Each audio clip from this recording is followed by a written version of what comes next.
Good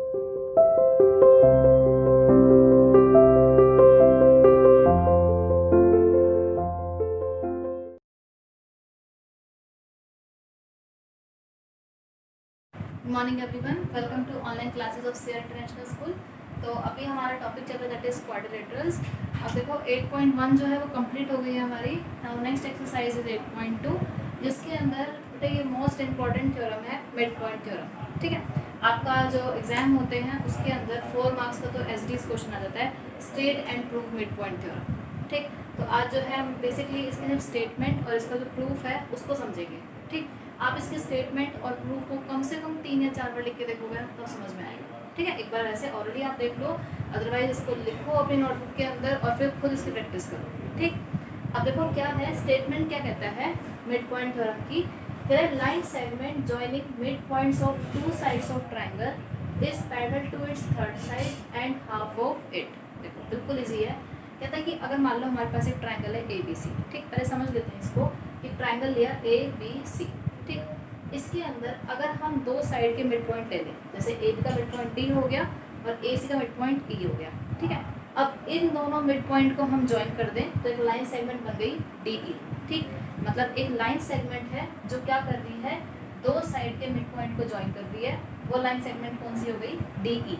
ठीक है, तो यही कहा है line segment joining mid points of 2 sides of triangle. अभी तक हमने यही पढ़ा कि एक लाइन सेगमेंट है जो ट्राइंगल के 2 साइड के मिड पॉइंट को ज्वाइन कर रही है। ठीक, तो वो जो लाइन सेगमेंट है मतलब डी ई, ठीक, वो क्या होगी, पैरेलल टू थर्ड साइड। अब तक कौन सी साइड की बात नहीं हुई, बीसी की बात नहीं हुई। ठीक, तो प्रॉपर्टी ये है कि जो डी ई है वो पैरेलल होगी बीसी के, और जो डी ई है वो बीसी के क्या होगी, हाफ के इक्वल। क्लियर, कि अगर किसी ट्राइंगल में 2 साइड के मिड पॉइंट्स को हम ज्वाइन कर दें एक लाइन से, ठीक, तो वो जो लाइन है वो थर्ड साइड के पैरेलल होगी और थर्ड साइड के हाफ के इक्वल होगी। ठीक है, स्टेटमेंट का मीनिंग क्लियर हो गया आपको। एज इट इज जो है वो क्वेश्चन में यूज होएगा। अभी जो है स्टेटमेंट आपको याद करनी पड़ेगी। ठीक, क्या कह रहे हैं, line segment joining mid points of 2 sides of triangle is parallel to its third side and half of it. ठीक, कि वो लाइन सेगमेंट जो किसी ट्राइंगल की 2 साइड के मिड पॉइंट को ज्वाइन करती है वो थर्ड साइड के पैरेलल होगी और उसके हाफ के इक्वल। ठीक है, यहाँ तक क्लियर। तो ये ट्राइंगल हो गया। अब गिवन क्या है कि डी और ई क्या है, मिड पॉइंट है किसके, ए बी के और ए सी के। तो गिवन में हमने ये लिखा D and E are mid points of A B and A C. यहाँ तक क्लियर। ठीक, तो प्रूफ क्या करना है कि जो ये लाइन सेगमेंट है डी ई वो पैरेलल होगी किसके, बी सी के, और डी ई जो है वो किसके इक्वल होगी, हाफ ऑफ बी सी के। क्लियर, ये प्रूफ करना है हमें। ठीक है, अच्छा अब देखो ये प्रूफ करने के लिए हमने क्या करा, एक कंस्ट्रक्शन करी कि हमने एक लाइन ड्रॉ कर दी सी एफ, सी से लेके एफ तक हमने एक लाइन ड्रॉ कर दी जो किसके पैरेलल है, ए बी के। ठीक, सी से लेके एफ तक हमने एक लाइन ड्रॉ कर दी which is parallel to A B.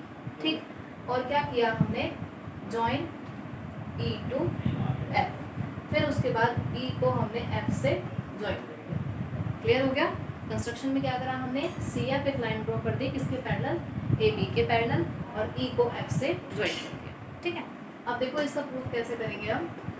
सबसे पहले हम बात करते हैं इन triangle A B E and triangle E C F. एक तो लिया ए डी ई ये ट्राइंगल, एक ले लिया ई सी एफ। ठीक, इनको कॉन्ग्रुएंट प्रूफ करते हैं। ठीक, सबसे पहली प्रॉपर्टी ये बताओ, ये एंगल और ये वाला एंगल दोनों इक्वल होंगे। क्या रीज़न है, वर्टिकली अपोजिट एंगल्स है। ठीक, तो लिख सकते हैं angle A E D is equal to angle C E F. क्या reason, vertically opposite angles. Clear. Similarly C F जो है वो ए बी के बी डी के पैरेलल है। ठीक, तो सी एफ ए बी के भी पैरेलल होगी, तो सी एफ जो है वो ए बी के पैरेलल है। तो ये 2 पैरेलल साइड है, एक साइड ये और एक साइड ये दोनों पैरेलल, ये ट्रांसवर्स है। तो ये दोनों एंगल कैसे हो गए, ऑल्टरनेट इंटीरियर एंगल्स हो गए। ठीक, तो ये वाला एंगल ए और ये एंगल सी, ये कैसे एंगल्स हो गए, ऑल्टरनेट इंटीरियर एंगल्स हो गए। ठीक, तो हम कह सकते हैं angle A is equal to angle C, alternate interior angles. यहाँ तक क्लियर हुआ। ठीक, सेकेंडली जो ई है वो क्या गिवन है, ए सी का मिड पॉइंट है। ठीक, मिड पॉइंट है तो इसको 2 पार्ट में डिवाइड करेगा, that is A E is equal to A C. क्या रीज़न हो गया, E is mid point of A C. ठीक, कि AE जो है वो किसके इक्वल हो गया, EC के। ठीक है, तो हम कह सकते हैं कि ट्राइंगल ADE जो है वो किसके कॉन्ग्रुएंट हो गया, CFE के। नाम बिल्कुल ध्यान से देने हैं। ठीक है, कि ट्राइंगल ADE जो है वो किसके कॉन्ग्रुएंट हो गया, CFE के। यहाँ तक क्लियर? ठीक, अब देखो, अब इसके अंदर नेमिंग बिल्कुल ध्यान से देखो, AED यही पढ़ रहे हैं, इसके इक्वल CEF। ठीक, प्रॉपर्टी कौन सी यूज हुई, दो एंगल और एक साइड। ठीक, और साइड बीच वाली, तो कौन सी प्रॉपर्टी हो गई, by using ASA, angle side angle. यहाँ तक क्लियर हुआ? ठीक, अब ये दोनों ट्राइंगल्स अगर हमारे पास कॉन्ग्रुएंट है तो हम कह सकते हैं कॉरस्पॉन्डिंग साइड्स क्या होगी, इक्वल। तो AD is equal to CF by using CP। हमने कह दिया कि जो AD है किसके इक्वल है, CF। ठीक, लेकिन हमें पता है also AD is equals to BD, कि जो AD है वो किसके इक्वल है, BD के भी इक्वल। क्या reason, D is mid point of AB, D AB का मिड पॉइंट है। ठीक, अब देखो AD जो है वो CF के भी इक्वल है और AD जो है वो BD के भी इक्वल है, तो हम कह सकते हैं CF is equals to BD, कि जो CF है वो BD के इक्वल हो गया। ठीक, ऑल्सो अब एक बात और, CF हमने किसके पैरेलल ड्रॉ करी थी, AB के, तो वो BD के भी पैरेलल होगी क्योंकि BD जो है वो AB का ही एक पार्ट है। ठीक, तो CF is also parallel to BD। ठीक, तो हमने क्या देखा कि one pair of opposite side क्या आ गई, इक्वल एंड पैरेलल। अगर किसी क्वाड्रिलेटरल के अंदर one pair of sides equal और पैरेलल हो जाए तो वो जो क्वाड्रिलेटरल है वो कैसा हो जाता है, पैरेललोग्राम। तो वी कैन से दैट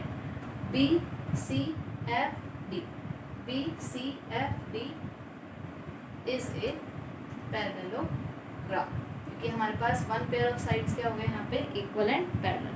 ठीक, अब अगर ये पैरेललोग्राम है तो इसकी अपोजिट साइड्स क्या होंगी, पैरेलल होंगी और क्या होंगी, इक्वल होंगी। ठीक, तो we can say that DF is parallel to BC and DF is equal to BC। यहाँ तक क्लियर? ठीक, अब DF अगर BC के पैरेलल है तो DF का ही एक पार्ट है कौन सा, DE, तो DE जो है वो किसके पैरेलल हो गया, BC के, कह सकते हैं। ठीक, और अब ये बताओ DF को हम क्या लिख सकते हैं, DE प्लस EF लिखते हैं इज इक्वल्स टू BC। ठीक, DE प्लस EF, DF बन रहा है इज इक्वल्स टू BC। ठीक, और अभी इस वाले पार्ट से हम एक चीज़ और प्रूव कर देते हैं कि जो DE है वो किसके इक्वल है, EF के, by using CP। DE is equal to FE by using CP। ठीक, क्योंकि हमें यहाँ पे किसकी बात करनी है, DE की, EF हमें नहीं चाहिए, इसको रिमूव करना पड़ेगा। तो इस EF की जगह पे हम क्या लिख सकते हैं, DE लिखते हैं, तो ये हो गया DE plus DE is equal to BC। क्या रीज़न, क्योंकि जो DE है वो किसके इक्वल है, EF के। प्रूव कर चुके हैं। ठीक, तो यहाँ से कितना आ गया, twice of DE is equal to BC, thus DE is equal to half of BC। यही दो पार्ट हमें प्रूव करने थे कि DE जो है वो BC के पैरेलल भी हो जाए और DE क्या हो जाए, हाफ ऑफ BC। क्लियर? देखो स्टेटमेंट तो क्लियर हो गई। गिवन में क्या है कि D और E क्या है, मिड पॉइंट्स है दो साइड्स का। ठीक, तो जो लाइन जो D और E को ज्वाइन करेगी दैट इज DE, वो क्या होगी, थर्ड साइड के parallel, that is DE is parallel to BC, और थर्ड साइड के हाफ के that is DE is half of BC। ठीक, प्रूफ करने के लिए हमने क्या करा, C से एक लाइन ड्रॉ करी which is parallel to AB। ठीक, we have drawn a line CF which is parallel to AB और E को F से ज्वाइन कर दिया। है क्लियर? ठीक, और सबसे पहला काम, ट्राइंगल ADE और CEF, इन दोनों ट्राइंगल को हमने कॉन्ग्रुएंट प्रूव कर दिया ASA से। ठीक, फिर CP से हमने प्रूव कर दिया कि जो AD है वो किसके इक्वल है, CF के, और जो DE है वो किसके इक्वल है, EF के। DE को किसके इक्वल प्रूव कर दिया हमने, EF के इक्वल। इतना ही काम करा हमने। ठीक है, अब देखो, अब हमने क्या देखा कि जो हमारे पास AD है वो CF के इक्वल प्रूव किया, लेकिन AD जो है वो BD के भी इक्वल है क्योंकि D मिड पॉइंट है। ठीक, तो अल्टीमेटली हम कह सकते हैं कि BD किसके इक्वल हो गया, CF। ठीक, लेकिन CF की पैरेलल BD है, CF जो है वो BD के इक्वल भी है और पैरेलल भी है। तो क्वाड्रिलेटरल की one pair of side equal और पैरेलल हो गई, तो क्वाड्रिलेटरल कैसा हो गया, पैरेललोग्राम।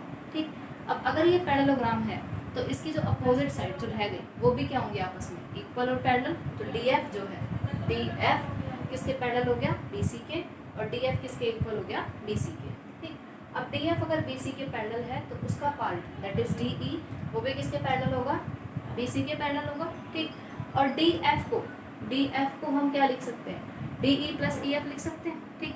लेकिन हमें अपने आंसर में ई एफ तो चाहिए ही नहीं, ई एफ को हटाना है, तो हमने प्रूव कर चुके हैं कि डी ई और ई एफ इक्वल है, ठीक। तो इस ई एफ की जगह पे हमने वापस क्या रख दिया, डी ई, तो twice of D E is equal to B C, D E is equal to half of B C, ठीक। मोस्ट इंपॉर्टेंट है, पूरा का पूरा एज इट इज प्रूव आएगा, state and prove mid point theorem, ठीक है। ऐसे क्वेश्चन आ सकता है और आएगा तो पूरे 4 मार्क्स के, ठीक। देखो थोड़ा समराइज कर लेते हैं, मिड पॉइंट थ्योरम हमने क्या पढ़ी है कि अगर किसी ट्रायंगल में, समझना मोस्ट इंपॉर्टेंट है इसको, कि अगर किसी ट्रायंगल में 2 साइड्स का हमारे पास मिड पॉइंट गिवन है, ठीक। नाम चेंज कर देख लेते हैं, सपोज करो इसका मिड पॉइंट हो गया P और इसका मिड पॉइंट हो गया Q, ठीक। गिवन क्या है हमारे पास कि P और Q क्या है हमारे पास, मिड पॉइंट्स, ठीक। 2 मिड पॉइंट गिवन है, तो उनको जो लाइन ज्वाइन करेगी दैट इज PQ, ठीक। तो रिजल्ट क्या निकल के आता है कि जो उनको लाइन ज्वाइन कर रही है PQ, वो क्या होगी, थर्ड साइड के पैरेलल, PQ पैरेलल होगी BC के, और PQ क्या होगी, हाफ ऑफ BC। यही पढ़े हमने मिड पॉइंट थ्योरम, ठीक है।